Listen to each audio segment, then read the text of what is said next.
வணக்கம். மக்கள் மேடை நிகழ்ச்சிக்கு வரவேற்கிறோம். ஆகஸ்ட் 24ஆம் தேதி தொடங்கிய தமிழக சட்டப்பேரவை கூட்டத்தொடர் இன்றுடன் நிறைவடைந்தது. 20 நாட்களாக இந்த கூட்டத்தொடர் நடந்து முடிந்திருக்கிறது. 58 துறைகளின் மானிய கோரிக்கைகள் மீதான விவாதமும் நடந்து முடிந்திருக்கிறது. இத்தனை நாட்களில் ஆளும் கட்சியின் எதிர்க்கட்சிகளின் செயல்பாடுகள் எப்படி இருந்தது என்பது குறித்து விவாதிக்கலாம். இந்த நிகழ்ச்சியில் கலந்து கொள்வதற்காக அதிமுகவை சேர்ந்த திரு சமரசம், மூத்த பத்திரிகையாளர் திரு மணி, திமுகவை சேர்ந்த வழக்கறிஞர் ஜெயராஜ் ஆகியோர் அரங்கத்திற்கு வந்திருக்கிறார்கள். வணக்கம். இதேபோன்று மதுரை, கோவை, நெல்லை அரங்கங்களிலிருந்து நேயர்களும் இணைந்திருக்கிறார்கள். மதுரை அரங்கத்திலிருந்து திரு பழனிசாமி, அசோக், கோவை அரங்கத்திலிருந்து திரு சக்திவேல், தனலட்சுமி, நெல்லை அரங்கத்திலிருந்து சுதா மற்றும் தங்கவேல் இணைந்திருக்கிறார்கள். தொடர்ந்து பேசலாம். திரு சமரசம், 2016ஆம் ஆண்டு சட்டமன்ற தேர்தலுக்கு முன்பாக நடந்திருக்கக்கூடிய கூட்டம் இது.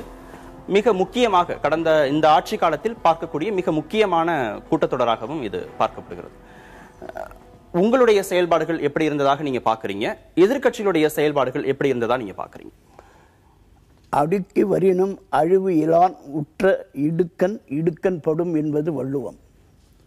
இந்த முறை நடந்த சட்டமன்ற நிகழ்ச்சிகள் தமிழகத்திற்கு மட்டுமல்ல, உலக அளவில் பேசக்கூடியதாக அமைந்தது. உலக முதலீட்டாளர்கள் மாநாடு இந்த நேரத்தில் தான் நடந்தது.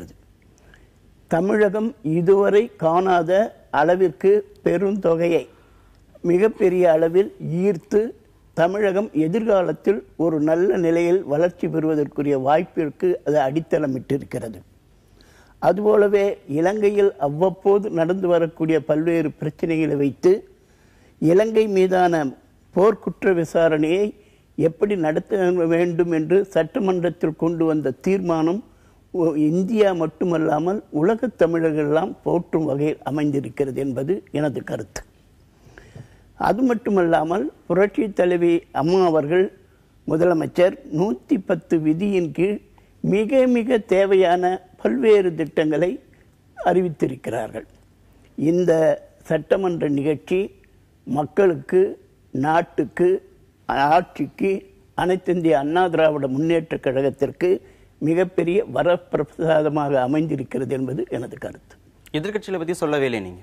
எதிர்க்கட்சிகள் அவர்களுடைய வேலையை அவர்கள் ஒழுங்காக செய்தார்களா என்பதை பற்றி அவர்கள் எண்ணி பார்க்க வேண்டும். வருவது ஏதாவது ஒரு பிரச்சனையை கிளப்புவது, இல்லாத பிரச்சனை கிளப்பிவிட்டு போய்விடுவது என்பது. நடந்த நாட்கள் எத்தனை, எதிர்க்கட்சிகள் இருந்து அதில் கலந்து கொண்டு மக்களுக்கு தொண்டாற்றிய விஷயங்கள் என்னென்ன என்பதை பற்றி பார்த்தால் சங்கடமாக இருக்கிறது. ஒரு பிரச்சனை வந்து வெளியேற்றுகிறார்கள் என்று சொன்னால், திராவிட முன்னேற்ற கழகத்திலே இருக்கக்கூடிய சட்டமன்ற உறுப்பினர்கள் 23 பேர். வெளியேற்றுகிற ஒரு நிகழ்ச்சி என்று சொன்னால் அப்போது இருந்தவர்கள் 11 பேர் தான். இதுதான் அவர்கள் செய்யக்கூடிய ஒரு நிலைமை. ஆகவே அவர்கள் ஏதோ மனதில் வைத்துக் கொண்டு ஏதோ வந்தேன் போனேன் தவிர மற்ற எதிர்க்கட்சிகளுடைய செயல்பாடுகள் திருப்திகரமா இருந்ததா? இல்லைங்க. கம்யூனிஸ்டுகள் இருக்காங்க, கடைசியிலும் இருக்காங்க, நல்லது கெட்டது போராடுறாங்க, பேசுறாங்க, வரவேற்கிறோம். அவர்களுடைய இது பேச்சு ஒன்று. அவரும் வெளிநடப்பு செய்திருக்கிறார்கள் இவரோடு. இருந்தாலும் அது எதிர்க்கட்சிக்குரிய சில பிரச்சனை. அதை நான் பெரிதுபடுத்தவே விரும்பவில்லை. மனக்கிளேசம் ஏற்பட்டால், மனத்திற்கு ஒவ்வாத நிலை ஏற்படும் பொழுது 1-2 நேரத்தில் அது வெளியே இடதுசாரிகள் வெளிநடப்பு செஞ்சா மட்டும் பெருசுபடுத்த விரும்பல, திமுக வெளிநடப்பு செஞ்சா மட்டும் பெருசுபடுத்துறீங்க, புரியலே? ஐயா, நான் வெளிநடப்பு செய்யக்கூடிய அத்தனையுமே பெரிதுபடுத்தவில்லை. வெளிநடப்பு செய்வது குற்றம் என்று கூட சொல்லவில்லை. நான் 10 ஆண்டுகளுக்கு மேலாக தொடர்ந்து சட்டமன்றத்தில் இருந்து நடவடிக்கையில் ஈடுபட்டவன். அப்பொழுதெல்லாம் வெளிநடப்பு செய்கிறேன் என்று சொன்னால் அவர்கள் எங்கெங்கோ உத்தரவு கேட்க வேண்டும். அங்கிருந்து தடால் தடால் என்று போய்விட முடியாது. ஆனால் இப்பொழுது அல்ல, வெளியே சொல்லிவிட்டே வருகிறாள், 5 நிமிஷம் வெயிட் இருங்க அப்படின்ட்டு வந்து அவர்கள் வெளிநடப்பு பத்திரிகையாளர்களுக்கு செய்து கொடுப்பதற்கு தவிர நாட்டிற்கும் அல்ல, மக்களுக்கும் அல்ல. சரி, தொடர்ந்து பேசலாம். திரு ஜெயராஜ், சட்டமன்றத்திற்குள்ள போய் மக்களுடைய பிரச்சனைகளை பேசுவதற்கு தான் சட்டமன்ற உறுப்பினர்கள். 5 நிமிஷத்துல வெளியே வந்துடுறீங்க, இல்லைன்னா உள்ளேயே போறதில்லை அப்படிங்கறதான் எதிர்க்கட்சிகள் மீதான குற்றச்சாட்டு. எப்படி பார்க்க? எல்லா விவாதத்திலும் திமுக உறுப்பினர்கள் பேசியிருக்கிறார்கள், அதுதான் உண்மை. சட்டமன்றத்தினுடைய நடவடிக்கைகளை ஈடுபடாமல் திராவிட முன்னேற்ற கழகம் ஒருபோதும் அவையை புறக்கணித்ததாக, முற்றிலும் புறக்கணித்ததாக நீங்கள் குற்றச்சாட்டை வைக்க முடியாது. சட்டமன்றமாக இருந்தால் நாங்கள் ஏன் புறக்கணிக்கிறோம்? சட்டமன்றத்தை பஜனை கூடமாக மாற்றி முதலமைச்சருக்கு போற்றி பாடி அதை அவையிலே கைத்தட்டி மகிழ்வதுதான் உண்மையா? அதுதான் சட்டமன்றமா? அதுதான் ஜனநாயகமா? நான் என்ன கேட்கிறேன், தமிழகத்தினுடைய மூத்த உறுப்பினர் சட்டமன்றத்தில் இருந்தவர் ஐயா சமரசம். தமிழக சட்டமன்றத்தினுடைய அவை விதி அவருக்கு தெரியும். முதலமைச்சர் உள்ளே வந்தவுடன் சட்டசபையினுடைய சபாநாயகர் ஒரு கவிதை பாடுகிறார், போற்றி அகவல் பாடுகிறார். அந்த அகவல் 1/4 மணி நேரம் கவிதை படிக்கிறார். அந்த கவிதைக்கு மேசையை கூட தட்டாமல் எழுந்து நின்று கைகளை தட்டி கரவொலி எழுப்பினார்கள் அதிமுக சட்டமன்ற உறுப்பினர்கள். இதுதான் அவையின் மாண்பா? இதுதான் அவையின் ஜனநாயகமா? நான் இன்னொன்னு கேட்கிறேன், 181 அவை குறிப்பு 110 விதியில் 181 அறிவிப்புகளை அம்மையார் ஜெயலலிதா இன்றைக்கு வரைக்கும் அறிவித்திருக்கிறார். அவை முடிவதற்கு வரைக்கும் 181 அறிவிப்புகள். அரசுக்கு உரிமை இருக்கிறதா இல்லையா? இருக்கிறது. நான் என்ன கேட்கிறேன், ஒரு அரை மணி நேரம் அவைக்கு 110 விதியின் கீழ் ஒரு அறிக்கையை படித்துவிட்டு யாரும் என்னை கேள்வி கேட்க எழுந்து போவது அள்ளி ராஜ்யமா? சட்டப்பேரவையை கூட்டவே இல்ல, சட்டப்பேரவையை கூட்டவே இல்ல அப்படின்னு சொன்னது திமுக. இப்ப திமுக பொருளாளர் மு க ஸ்டாலின் எங்க இருக்கிறார்? இல்ல, நான் என்ன கேட்கிறேன், திமுக பொருளாளர் ஸ்டாலின் 3 முறை எல்லா விவாதத்திலும் கலந்து கொண்டு பதிலளித்திருக்கிறார். திமுகவினுடைய உறுப்பினர்கள் இருக்கிறார்கள். நமக்கு நாமே என்கிற திட்டம் மக்களை நேரடியாக சந்திக்கிற திட்டம். மக்களை சந்திக்காத ஒரு முதலமைச்சர் நாட்டிலே இருக்கிறார். மக்களை சந்திக்கிற ஒரு தலைவர் இங்கே மக்களை தேடி போகிறார். ஜனநாயகம். சட்டமன்ற கூட்டத்தொடர் முடிஞ்ச உடனே நமக்கு நாமே போக முடியாதா? நடைபயணம் போக முடியாதா? மக்களை சந்திக்க முடியாதா? இல்ல, நான் என்ன கேட்கிறேன், இப்ப போனாரா அப்ப போனா என்பதெல்லாம் விவாதம். முதலமைச்சர் பார்க்கவே முடியலையே சார். இங்க பாருங்க, தமிழக அரசினுடைய தமிழ்நாட்டினுடைய சட்டமன்றத்தை கூட்டலேன்னு சொல்லிட்டு பிறகு சட்டமன்றத்திற்கு போகாம நான் மக்களை சந்திக்க போறேன் அப்படிங்கிறது எந்த விதத்துல நியாயமா இருக்க முடியும்? இன்றைக்கு 10 நாள் சட்டமன்றம் எத்தனை நடந்திருக்கிறது? 40 நாட்களுக்கு மேல் நடந்திருக்கிறது. 9 நாள் எங்கள் தளபதி வாயிலே இல்லை. இன்றைக்கு ஒரு பிரபல வார இதழில் வந்திருக்கிற செய்தி, முதலமைச்சருக்கு போட்டோகிராபிக்லே ஒரு செய்தி வருகிறது, ஒரு அதிகாரியிடத்திலே பூசெண்டு வாங்கின 2 நிமிட சடங்கை கூட முதலமைச்சரால் செய்ய முடியவில்லை. அரை மணி நேரம் அவைக்கு வருகிற முதலமைச்சர் தமிழ்நாட்டுக்கு தேவையா? அதான் நாங்க கேட்கிறோம். நான் என்ன கேட்கிறேன், அவர் சொந்த கட்சியினுடைய ஐஏஎஸ் அதிகாரிகளை பார்க்க மறுக்கிறார், சொந்த கட்சியினுடைய அமைச்சர்களை பார்க்க மறுக்கிறார், சொந்த கட்சியினுடைய தொண்டர்களை பார்க்க மறுக்கிறார். அப்படியே தேர்தல் பிரச்சாரத்திற்கு வந்தாலும் ஹெலிகாப்டரில் வருகிறார். நாங்கள் மக்களோடு மக்களாக இருக்கிறோம், நடந்து போகிறோம், டீ கடையில உட்கார்ந்த தளபதி மக்களை நேரடியாக சந்திக்கிறார், குறைகளை கேட்கிறார், மனுக்களை வாங்குகிறார். இதுதானே நீங்கள் மக்கள் முதல்வரா? எங்கள் தளபதி மக்கள் முதல்வரா? தமிழக அரசியலில் ஒரு வரலாற்றை தளபதி அவர்கள் இன்றைக்கு படைத்திருக்கிறார். அவர்தான் மக்கள் முதல்வர். தமிழகத்துல சட்டம் ஒழுங்கு சரியில்லை, அதானே உங்களோட குற்றச்சாட்டு. விலைவாசி உயர்ந்திருக்கிறது, அதானே குற்றச்சாட்டு. மின்வெட்டு, அதானே உங்களோட குற்றச்சாட்டு. திமுக ஆட்சி இல்லையா? அது கேட்க போறீங்க அதானே? என்ன கேட்கல, நான் கேள்வியே கேட்கல, நீங்களே முடிச்சுட்டாங்க. இல்ல, நான் அந்த கேள்வி இல்லையா? சரி கேளுங்க, நான் கேட்கவே இல்லை அந்த கேள்வி. அதான உங்களோட குற்றச்சாட்டு. இப்ப கஷ்டத்துல இருக்கிற ஒருத்தரை நீங்க பார்க்க போறீங்க, நான் கஷ்டத்துல இருக்கிறேன், நீங்க என்ன பார்க்க வர போறீங்க? பார்க்க வரதுக்கு முன்னாடி இந்த கலர் பேண்ட், இந்த கலர் ஷர்ட், இங்க இருந்து புறப்பட்டார், எனக்கு கஷ்டங்கிறதெல்லாம் மறைச்சிட்டு ஜெயராஜ் என்ன பார்க்க வராரு அப்படிங்கறதா இப்ப பிரதானப்படுத்தப்பட்டிருக்கு. தமிழக மக்களுடைய பிரச்சனைகள்லாம் இப்ப மடங்கிடுச்சு. இன்று ஸ்டாலின் இங்க இருக்கிறாரு, இன்று ஸ்டாலின் இவரோட பேசுறாரு, இன்று ஸ்டாலின் இதை சாப்பிடுறாரு, அதான பிரதானப்படுத்தப்பட்டிருக்கு. மக்களுடைய பிரச்சனைகள் காணாம போச்சு. திட்டமிட்டு செய்வது தவறு கிடையாது. இப்பொழுது அவருக்கு பேண்ட் ஷர்ட் போடுறதா தவறு? நான் என்ன கேக்குறேன், நான் சொன்ன வேறுபாடு நீங்க புரிஞ்சுட்டீங்களா இல்லையான்னு தெரியல. நான் பேண்ட் ஷர்ட் போட கூடாதுன்னு நான் சொல்லவே இல்லை. நீங்க எதை விளம்பரப்படுத்துகிறோம்? என்ன கேக்குறேன், முதலமைச்சர் 9 முறை கொடநாட்டுக்கு போயிருக்கார், அதை பத்தி உங்களால் விவாதிக்க முடியுமா? ஸ்ரீரங்கத்துக்கு 1-2 முறை போயிருக்கார், சாமி கும்பிட போயிருக்கார். அவர் வீட்டிலிருந்து 15 கிலோமீட்டர் கூட அல்ல ஆர்கே நகர் தொகுதி. இன்றைக்கு வரைக்கும் அவர் சொந்த போய் நன்றி சொல்ல முடியல முதலமைச்சரால. அதை கேட்க முடியுமா உங்களால? சட்டமன்றத்தை கூட்ட சொல்லிவிட்டு சட்டமன்றத்தை கூட்ட சொல்லிவிட்டு சட்டமன்றத்துக்குள்ள வரல அப்படிங்கறதா. சட்டமன்றம் நடக்கும்போது முதலமைச்சர் போனா கண்டிப்பாக அது விமர்சனத்துக்கு உட்பட்டதா கேள்வி கேட்கப்படும். விமர்சனம் சார் 4 ஒரு நிமிஷம் முடிச்சுறேன். 4 மாதம் ஆறுது பட்ஜெட் தாக்கல் பண்ணி. தமிழக அரசினுடைய வரலாற்றிலேயே பட்ஜெட் தாக்கல் செய்து 4 மாத இடைவெளிக்கு பிறகு மானிய கோரிக்கை விவாதம் நடந்தது. அவமானம் இந்த ஆட்சியில் நடைபெற்றது. கால அவகாசத்துக்குள்ள கால அவகாசம் கிடையாது. 4 மாசம் கழிச்சு எந்த ஆட்சியில மானிய கோரிக்கை நடத்துறாங்க? திரும்ப திரு மணி, இந்த சட்டமன்ற கூட்டத்தொடர்ல எதிர்க்கட்சிகள் ஆளும் கட்சியோட இந்த செயல்பாடை நீங்க எப்படி பாக்குறீங்க? இல்ல, இது வழக்கமாக அதிமுக ஜெயலலிதா அவர்கள் வந்த பிறகு ஒவ்வொரு முறையும் சட்டமன்றம் எப்படி நடக்குமோ அப்படித்தான் இப்பொழுதும் நடந்திருக்கிறது. நான் 91, 96 முழு 5 ஆண்டு காலமும், 2001, 2005 1 ஆண்டு காலமும் இந்த சட்டசபையில் முழுவதுமாக செய்தி சேகரித்திருக்கிறேன். அதன் அடிப்படையிலும் வரக்கூடிய செய்திகளையும் அவை குறிப்புகளையும் படித்தவர் என்ற முறையில் சொல்கின்றேன்.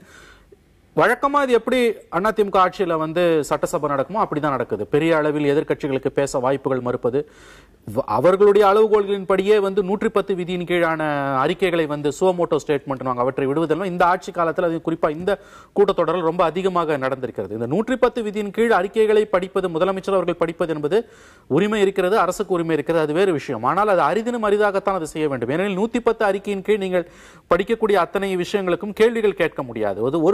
ஒரு வழி பாதை என்பது சட்டமன்றம் என்பது ஒரு வழி பாதை அல்ல. அதன் மீது எதிர்க்கட்சிகளும் வாய்ப்புகள் கொடுக்கப்பட்டு பேச வேண்டும். ஆனால் அது இல்லை. இந்த 40 நாள்ல 19 நாள் சட்டசபை, வேலை நாட்கள் 19 நாட்கள் சட்டசபை நடந்திருக்கிறது. 110 அறிக்கையின் கீழ் பெரிய அளவில் முதலமைச்சர் அறிக்கைகளை படித்திருக்கிறார். வழக்கம் போல எதிர்க்கட்சிகள் அவர்களுக்கான பேசுவதற்கான அனுமதி என்பது கண்டிப்பாக மறுக்கப்பட்டிருக்கிறது. அது நம்ம எப்படி இதை சொல்லணும்னா, இப்ப நம்ம இந்த மாதிரி விஷயங்கள் சபாநாயகரோட தனி உரிமையை நம்ம யாரும் क्वेश्चन பண்ண முடியாது. ஒரு முறை அனுமதி கொடுக்கப்பட்டிருக்கிறதாக சபாநாயகர் தரப்புல சொல்லப்பட்டது. ஒரு முறை அனுமதி கொடுக்கப்பட்டது என்பது உண்மை. ஆனால் அது எந்த அளவுக்கு அவர்கள் பேச அனுமதிக்கப்பட்டார்கள் என்பதை அவை குறிப்புகளை நீங்கள் எடுத்து பார்த்தாலே தெரியும்.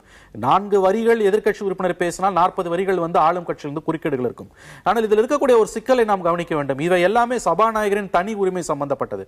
ப்ரோரோகேட்டிவ் ஆஃப் தி ஸ்பீக்கர். யாருமே அதை क्वेश्चन பண்ண முடியாது. அது உண்மை. ஆனா இங்க எதிர்க்கட்சிகளுக்கான அந்த உரிமை என்பது மறுக்கப்படுகிறது, கடுமையாக மறுக்கப்படுகிறது. ஆளும் கட்சியிலிருந்து ஒவ்வொரு சிறிய சிறிய விமர்சனங்கள், போதுமான நேரமும் போதுமான வாய்ப்பும் கொடுத்து கூட எதிர்க்கட்சி உறுப்பினர்கள் அவைக்குள்ள இருக்கிறது இல்ல, வெளிநடப்பு செய்யறாங்க அப்படின்னா சபாநாயகர் சொல்றாரு. இல்ல, அது சபாநாயகர் சொல்லுவது ஏற்றுக்கொள்ள முடியாது. நான் அதைத்தான் சொல்லுகிறேன். நம்ம நான் பேசக்கூடிய ஒவ்வொரு வார்த்தைக்கும் பொறுப்பேற்றுக் கொண்டு சொல்லுகிறேன். எப்படி என்றால், அவை குறிப்புகளை போய் நாம் பார்த்தாலே தெரியும். மீண்டும் சொல்லுகிறேன், 4 வரிகள் ஒரு ஆளும் கட்சி உறுப்பினர் பேசினால் 40 வரிகள் குறுக்கீடுகள் இருக்கின்றன. இப்படி நடத்த வேண்டிய அவசியம் கிடையாது. ஓரளவாவது அவங்களுக்கு ஸ்பேஸ் கொடுக்கலாம். எதிர்க்கட்சிகள் மீது எந்த விமர்சனமே இல்ல சொல்ல வரேன். ஆனால் அதே நேரத்தில் எதிர்க்கட்சிகளும் நிச்சயமாக சொல்லுவேன், 91, 96 ஒரு உறுப்பினர் அந்த அவையை நான் முழுவதுமா செய்தி சேகரித்திருக்கிறேன். 5 ஆண்டுகள்.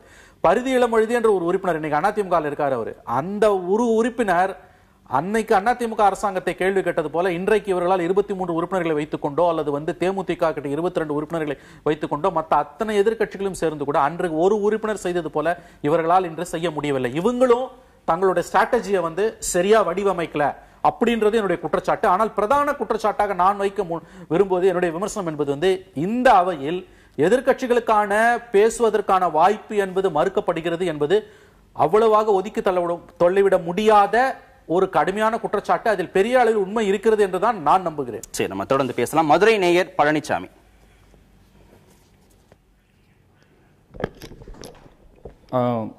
சார் சொன்ன மாதிரி, மணி சார் சொன்ன மாதிரி அந்த எல்லா விஷயமும் சொன்னார். ஆளுங்கட்சியில் 110 விதியை பயன்படுத்தி ஏதோ ரேராக தான் பண்ணணும்.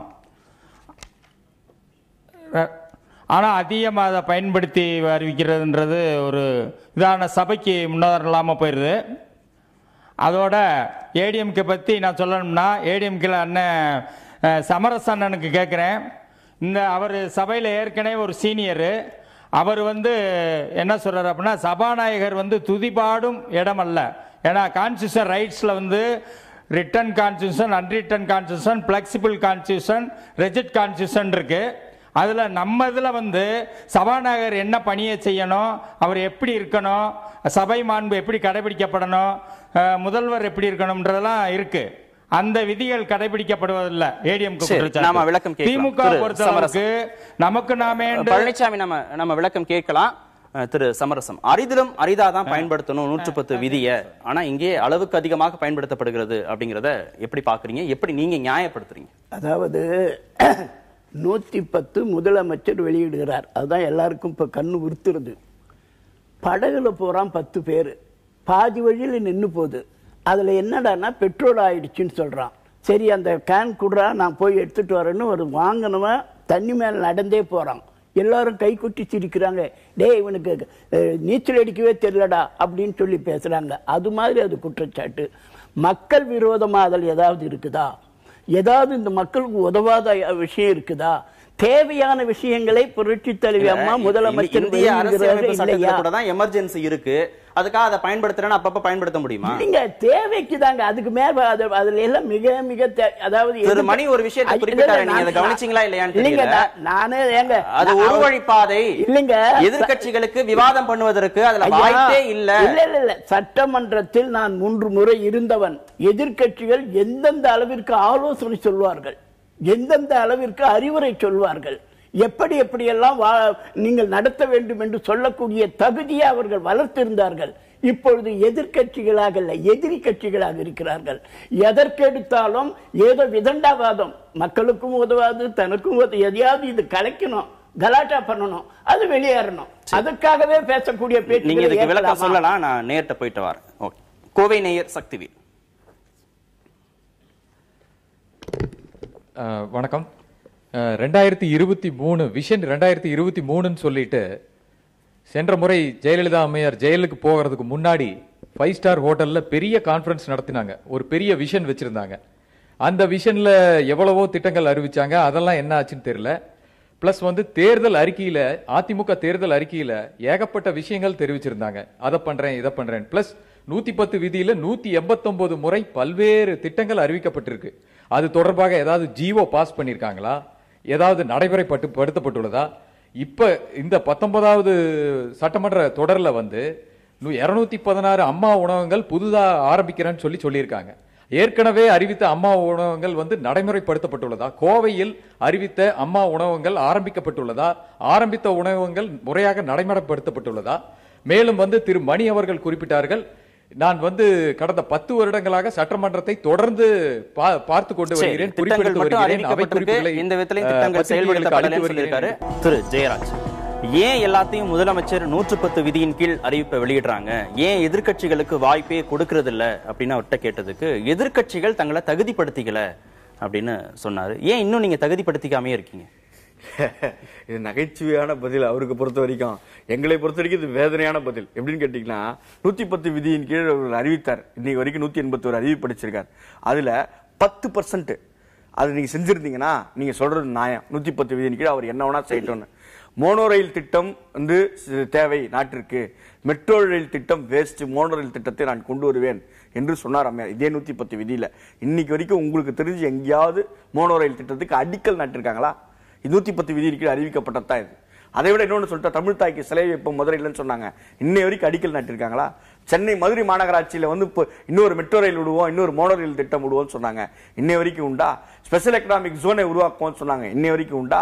நான் என்ன கேட்கிறேன், எல்லாத்தையும் ஹம்பக்கு முழுக்க பொய். ஒரு முதலமைச்சர் பொய் சொல்றதுக்கு எங்க தளபதி இன்னைக்கு நாடு முழுக்க சொல்றாரு, நீங்க யாராவது உங்களை பார்த்து பொய் சொல்றான்னு சொன்னா பொய் சொல்றான்னு சொல்லாதீங்க, 110 சொல்றான்னு சொல்லுங்கன்னு எங்க தளபதி சொல்றாரு. இன்னைக்கு அந்த 110 விதியே இன்னைக்கு கேவலமா கேலி கூத்தாக்கிட்டாங்க. நான் இதோட நேருடைய கேள்வியும் இதுவும் ஒண்ணுதான், நீங்க பதில் சொல்லலாம். திரு மணி கிட்ட போயிட்டு நான் உங்ககிட்ட வரேன். திரு மணி, எல்லா கட்சிகளுமே ஆளும் கட்சி ஆகணும் அப்படின்னு ஆசைப்படுறாங்க, ஆனா எதிர்கட்சிகளாக இருக்கும்போது தங்களை தகுதிப்படுத்திக்கிறாங்களா? அந்த பணியை ஒழுங்கா செய்யறாங்களா? இல்ல, இப்ப ஐயா சமரசம் அவர்கள் சொன்னதை நான் அது எனக்கு சரியா படல. அவங்க தகுதிப்படுத்திக்கணும்ன்றது என்னன்னா அதை நான் இப்படி புரிஞ்சுக்கிறேன். அதாவது அவங்க இன்னும் ஸ்ட்ராட்டஜிக்கலி அவங்களோட வியூகம் சரியா இருக்கணும்னு அவர் சொல்லியிருந்தாருன்னா சரியா இருக்குமோன்னு எனக்கு தோணுது. தகுதிப்படுத்திக்கிறதுனா அவர்களும் மக்களால் தேர்ந்தெடுக்கப்பட்ட பிரதிநிதிகள் தான், அதனால நம்ம அதை அப்படி சொல்லிட முடியாது. அங்கதான் நான் சொல்றேன், ஒரு உறுப்பினர் இருந்து சாதித்ததை திமுகவால் இன்று 23 உறுப்பினர்களை வைத்து சாதிக்க முடியவில்லை என்று அவர் சொன்ன வாதம். அந்த சட்டசபையை நீங்க பார்த்திருந்தீங்கன்னா தெரியும், நான் பார்த்திருக்கிறேன். நீங்க சொன்னதையும் அவர் சொன்னதையும் ஒப்பிட்டு பார்க்கிற பொழுது அவர் சொல்றது சரியா தான் இருக்கா? அப்போ இல்ல, சரின்றதை நான் எப்படி அதை புரிஞ்சுக்கிறேன்னா, இவங்களோட ஸ்ட்ராட்டஜி தப்புன்னு அவர் சொல்லியிருந்தாருன்னா அது சரியா இருந்திருக்கும். அவர்கள் தகுதிப்படுத்திக் கொள்ளவில்லை, தகுதி இல்லாம இருக்காங்கிறத ஏத்துக்க முடியாது. தகுதிப்படுத்திக் கொள்ளவில்லை என்பது சரியான வார்த்தை அல்ல. அதுல மூத்த உறுப்பினர்கள் இருக்கிறார்கள், பலமுறை சட்டமன்ற உறுப்பினராக இருந்தவர்கள் இருக்கிறார்கள், அவர்களும் மக்களால் தேர்ந்தெடுக்கப்பட்ட பிரதிநிதிகள் தான். ஆனா என்ன சிக்கல்னா இந்த அரசாங்கத்துல ஜெயலலிதா கவர்மெண்ட்ல சட்டசபையில ஃபங்க்ஷன் பண்றதுன்றது அது ஒரு தனி ஸ்ட்ராட்டஜி வேணும். உங்களுக்கு அவ்வளவு சுலபமா பேச விட மாட்டாங்க. அப்ப நீங்க நைச்சியமா அதைத்தான் நான் திரும்ப பரிதி எல்லாம் எழுதி பேரை ஏன் சொல்றேன்னா, அவர் அன்னைக்கு 160 அதிமுக எம்எல்ஏக்கள் மத்தியில வெறும் அவர் வீர அபிமன்யு மாதிரி அவர் ஒரு ஆளு சக்கரவியூகத்துக்குள்ள போன மாதிரி அதுல அவ்வளவு செஞ்சிருக்காரு அவர். இன்னைக்கு இவங்களால பண்ண முடியல. ஏன்னா பிரியாரிட்டைஸ் பண்ணணும் சில விஷயங்களை, எதை முன்னால பேசணும் எதை பின்னால பேசணும், அந்த கிடைக்கிற ஒரு நிமிஷத்துக்குள்ள பாயிண்ட் டிரைவ் பண்ணணும், அந்த மாதிரி எதுவுமே செய்யல. ஆனா இதுல மறுபடியும் சொல்லுவது என்னவென்றால், இந்த ஆளும் கட்சி, இந்த சபாநாயகர் இன்னும் கொஞ்சம் ஜனநாயக ரீதியாக அவர்கள் எதிர்கட்சிகளை பேச அனுமதித்திருந்தால் பல பிரச்சனைகளை அவர்கள் தவிர்த்திருக்கலாம். திரு சமரசம், அவர் சொன்ன குற்றச்சாட்டுக்கும் நேயர் கேட்ட கேள்விக்கும் நீங்க பதில் சொல்லலாம். அதாவது அவருக்கு அவருடைய அனுபவத்திற்கு அவருக்கு கிடைத்த தகவலை அவர் சொல்லி இருக்கிறார். இல்ல ஜெயராஜும் அவரோட அனுபவத்துக்கு அவருக்கு கிடைச்ச தகவல் அடிப்படையில் அதேதான் அவருக்கும் அவருடைய அனுபவத்துக்கு அவருடைய வழக்கறிஞர் எப்படி அது வாதாட வேண்டும் என்கின்ற அடிப்படையில் வாதாடு. இல்ல நீங்க திமுக அப்படிங்கிற அடிப்படையில் அவரோட குற்றச்சாட்டை நீங்க நிராகரிச்சீங்க. இவர் பொதுமக்கள் அப்படிங்கிற தரப்புல குற்றச்சாட்டு திமுகவுல ஏவாவேலு இப்ப 1 மணி நேரம் பேசியிருக்காரு. நீங்க பாருங்க எடுத்து அவர் பேசுறதுக்கான இத பத்தி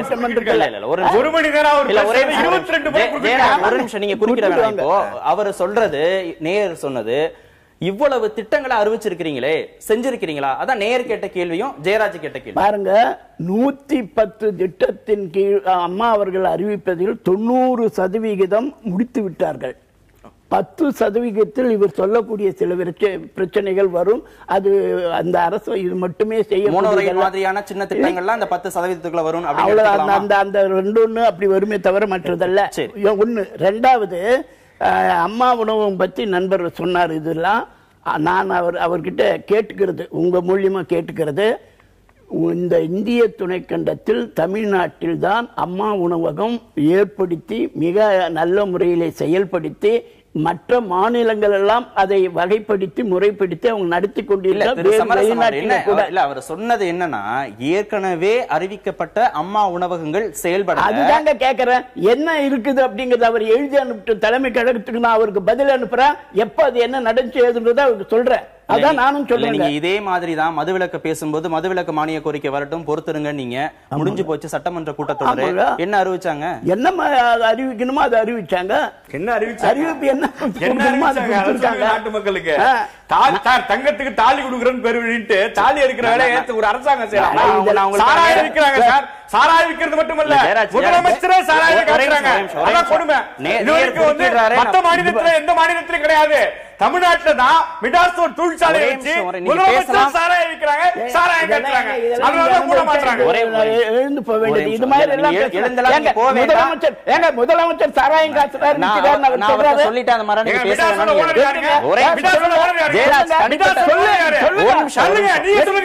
சசிகலா யாரு?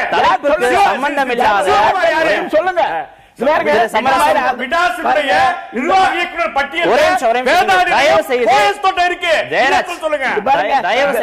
ரெண்டு பேருமே தலைப்புக்கு சம்பந்தம் இல்லாத பேசாதீங்க. நேரம் இல்ல தொடர்ந்து பேசுவதற்கு. கோவை நேயர் குறுக்கிறார்.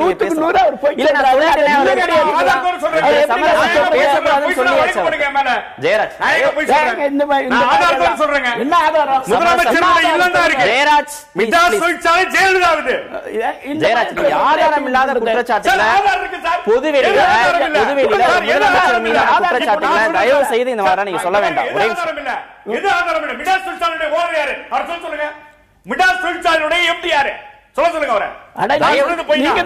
தனிப்பட்ட தாக்குதல்களை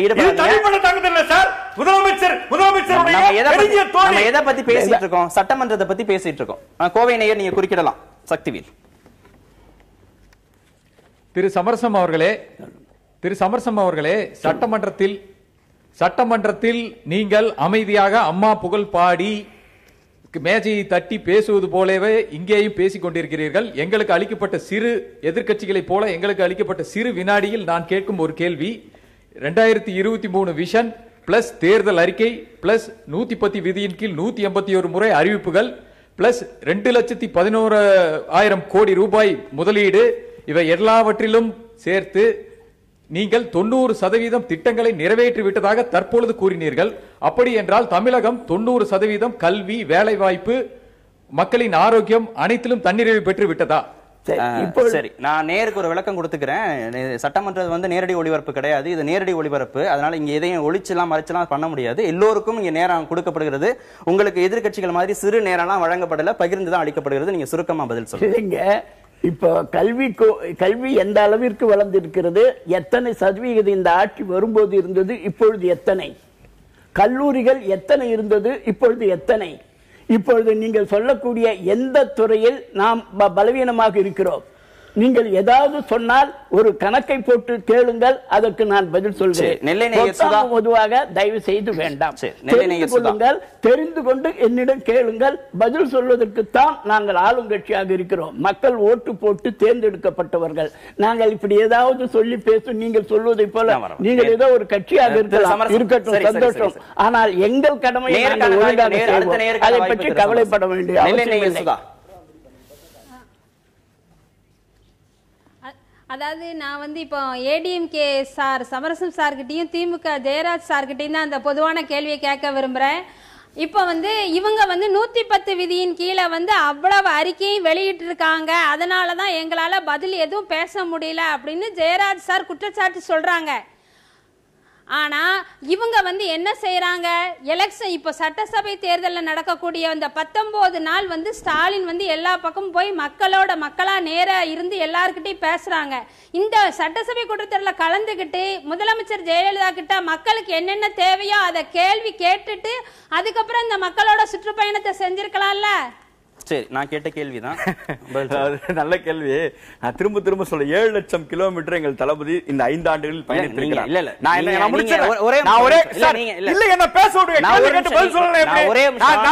நீங்க பயணத்துடைய சிறப்பையோ அது ஏற்படுத்தக்கூடிய தமிழகத்துடைய மாற்றம் இந்த பயணம் இல்லைங்க, அவசரப்பட்டு இந்த பயணம் இல்ல. நான் சொல்றது கேள்வி ரொம்ப ஃபோக்கஸ்டான கேள்வி.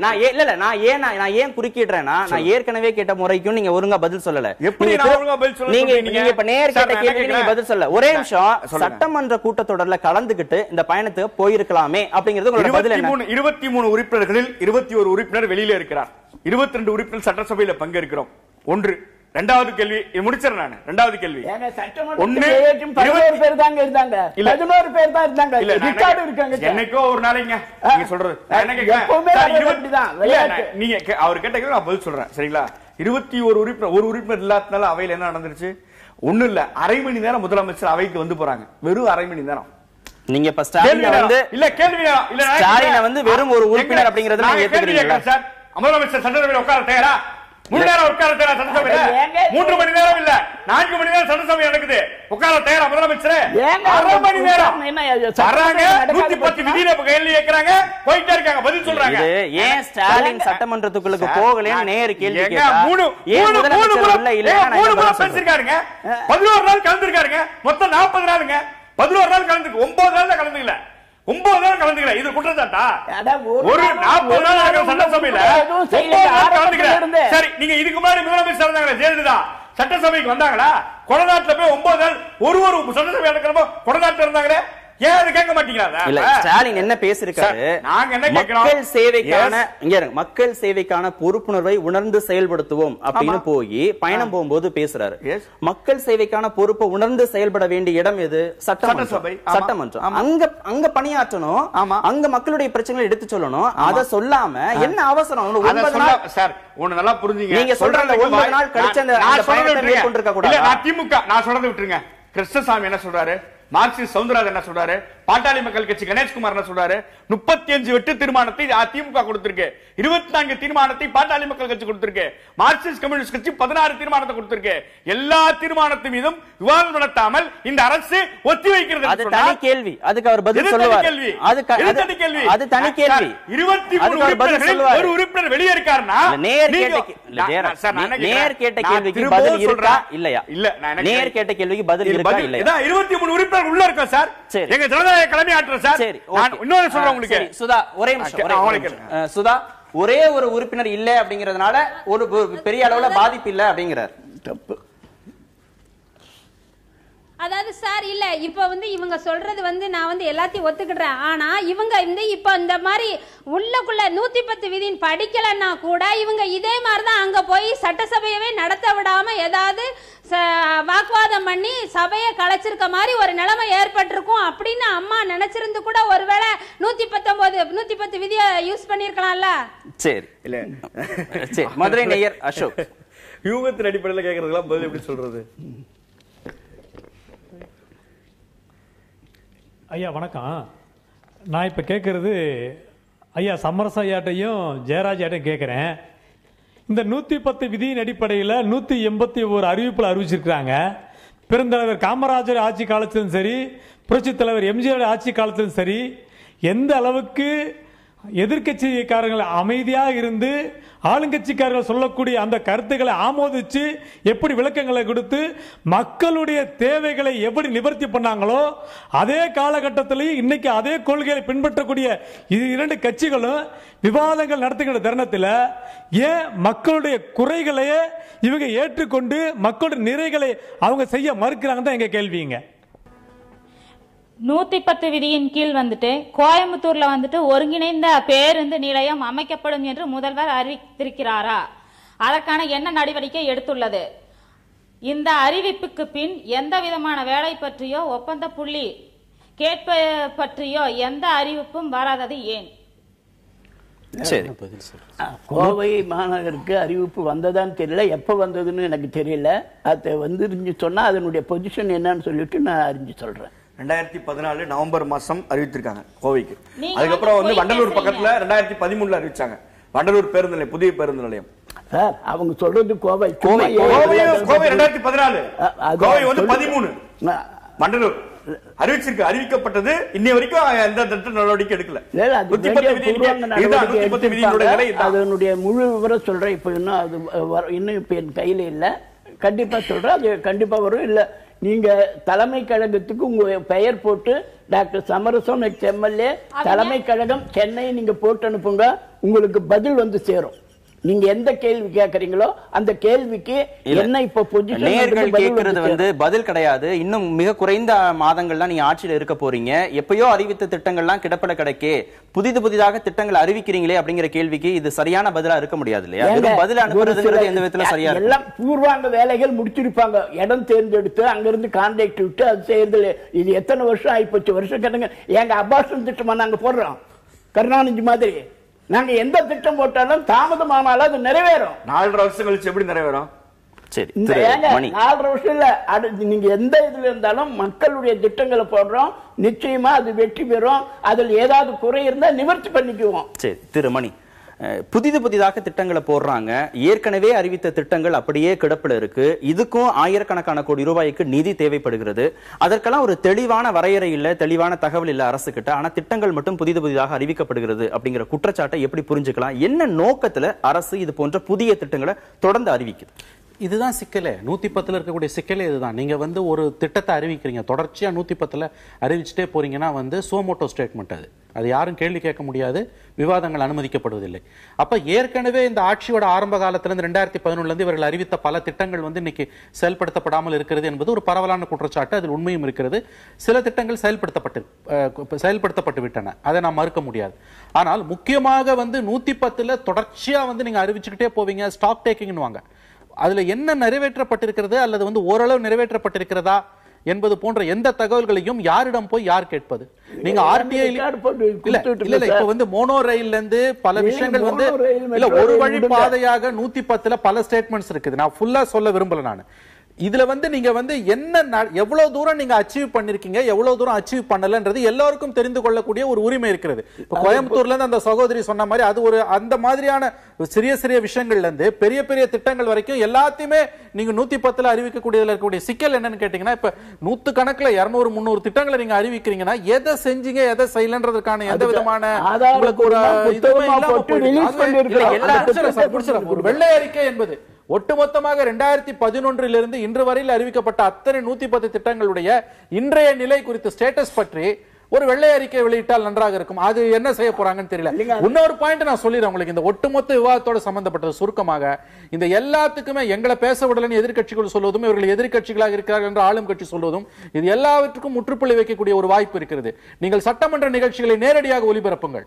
நாடாளுமன்றத்தில் ஒலிபரப்புகிறார்கள், நீங்க ஏன் ஒலிபரப்புவதில்லை? நீங்கள் ஒலிபரப்பினால் கூடிய வரைக்கும் இந்த எல்லா சிக்கல்களையும் நீங்கள் தவிர்க்கலாம். சரி சமரசம், இதுக்கு நீங்க பதில் சொல்லுங்க. நான் நேயர்கிட்ட போயிட்டு வந்துடுறேன். நெல்லை நேயர் தங்கவேல்.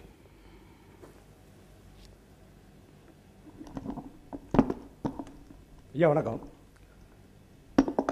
இந்த தொடரை பார்க்கும்போது ஒரு பெரிய வாய்ப்பு என்னன்னா, நூற்றாண்டு விழா கொண்டாடுகிற திராவிடம் இப்படித்தான் பொது அரங்கத்தில் எந்த கேள்விக்கும் எந்த பதிலுக்கும் சரியான பதிலை இருவருமே கூற முடியாது. ஐயா சமரசம் அவர்களுக்கும் வழக்கறிஞர்களுக்கும் கேள்வி. ஈழத்தில் நடந்த படுகொலையை தீர்மானம் ஒற்றை தீர்மானத்தை தவிர இந்த சட்டமன்ற கூட்டத்தில் எதுவும் உருப்படியாக நடந்ததாக இல்லை. உலக முதலீட்டார் மாநாடு நடத்தியதில் தவறில்லை, அதற்கு பாராட்டு விழா நடத்தியதில் தவறில்லை. ஆனால் எமது பாட்டன் இந்த மண்ணுக்காக போராடிய, மதுவுக்கு எதிராக போராடிய சசுபெருமாளை நீங்கள் மறந்துவிட்டு போனீர்கள். மதுவுக்கு எதிராக மட்டுமல்ல, மானத்தோடு இருந்த என் சகோதரி விஷ்ணுபிரியாவின் மரணத்தை கூட நீங்கள் மறந்துவிட்டு இந்த சட்டமன்றத்தை கடத்தினீர்கள். அது மட்டுமல்ல, திராவிடம் பேசிக் கொண்டிருந்த இந்த கொள்கையில் நரபலி பற்றி பேச மறந்து போனார்கள். சகாயம் அவர்களும் இரவோடு இரவாக போராடுகிறார் சுடுகாட்டில், மாற்றுத்திறனாளி அவர்களும் போராடி கொண்டிருக்கிறார்கள். இதை பேசுவதற்கு இந்த மண்ணில் ஆட்கள் இல்லை. இந்த சட்டமன்றத்தில் நடந்தது என்ன? அம்மா சஞ்சீவி லேகியம். இது மிக பெரும் அவமானம், தமிழ் தேசிய மக்களுக்கு அவமானம்.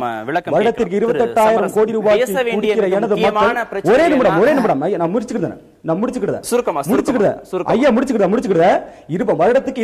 வருடத்திற்கு 28,000 கோடி ரூபாய்க்கு குடிக்கிற என் மக்கள் 200 ரூபாய்க்கு அவன் மனைவிக்கு லேகியம் வாங்கி கொடுக்க முடியாதா? அந்த நிலையை உருவாக்கியவன் யார்? இந்த திராவிட கட்சிகள் தான். அதுக்கு நான் இந்த தமிழ் தேசிய மக்கள் வெகும் கோபத்தோட இந்த தேர்தலை நான் கவனிப்போம். வருகிற தேர்தலில் இந்த மண்ணை ஆட்சிக்கு வந்தால்தான் பொதுமக்கள் என்ற போர்வையிலே சில கட்சிக்காரர்களை வைத்து சில கேள்விகளை கேட்க வைத்து அரசியல் கட்சிகள் இங்க உட்கார்ந்து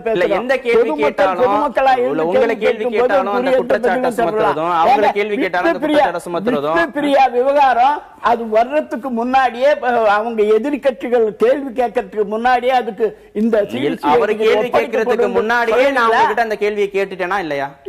அவர் கேள்வி கேட்கறதுக்கு முன்னாடியே மதுவிலக்கு சம்பந்தமாக மானிய கோரிக்கை விவாதத்தின் போது அறிவிப்பு வெளிவரும் நீங்க சொல்லிட்டு போனீங்களே திரு சமரசம், இதுவரைக்கும் எந்த விதமான அறிவிப்பும் வெளிவரலையே, மக்களுடைய எதிர்பார்ப்பு பூர்த்தியாகலையே, நான் ஏற்கனவே கேட்டுட்டேன். கேட்கிறாரு நீங்க.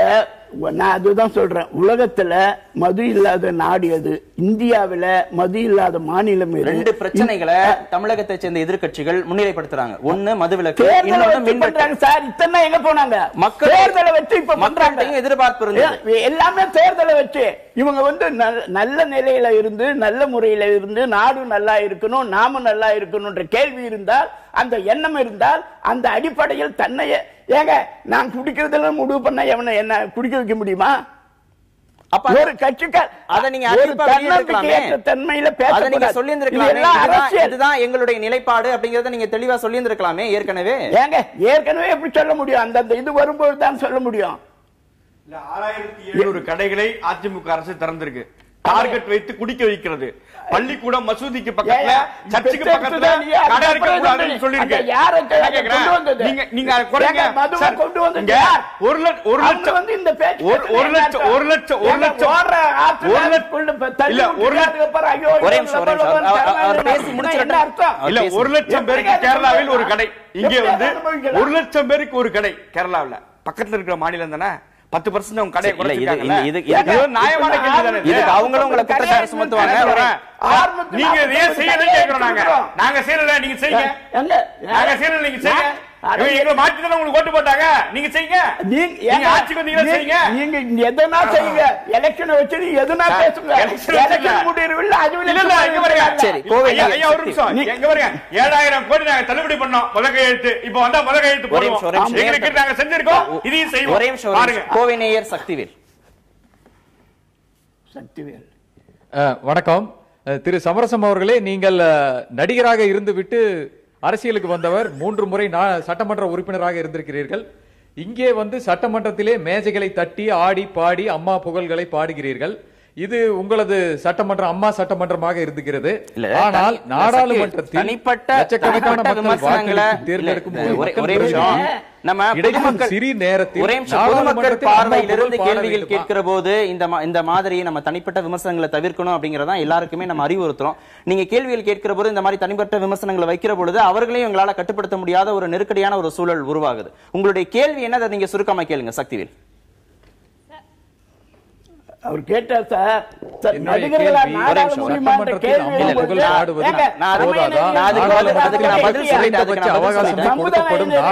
முதல்வரானவர் என்டிஆர், சட்டநெறியில் முதல்வரானவர் ரீகன், அமெரிக்காவின் ரீகன், இவர்களெல்லாம் நடிகர்களா நாடாள முடியும் என்பதை நிரூபித்து காட்டியவர்கள். சட்டமன்றம் அப்படிங்கிறது முதலமைச்சர் புகழ் பாடும் இடமாக இருக்கு அப்படிங்கிறது அவருடைய குற்றச்சாட்டு. உங்களுடைய பதில் சுருக்கமா? முதலமைச்சர் புகழ் பாடுவதே தொழில் அல்ல. சொல்லும் பொழுது அந்த திட்டத்திற்கு யார், இப்ப நீங்கள் ஒரு நல்ல பிரச்சனையை சொல்லுகின்ற பொழுது உங்களை பற்றி பாராட்டி பேசுவதில் தவறல்ல. நான் இப்ப இங்க இருக்கக்கூடியவர்கள் அந்த ஒரு அந்த திருநெல்வேலி இது பேசும்போது கூட நல்ல பதில் சொன்னார்கள்.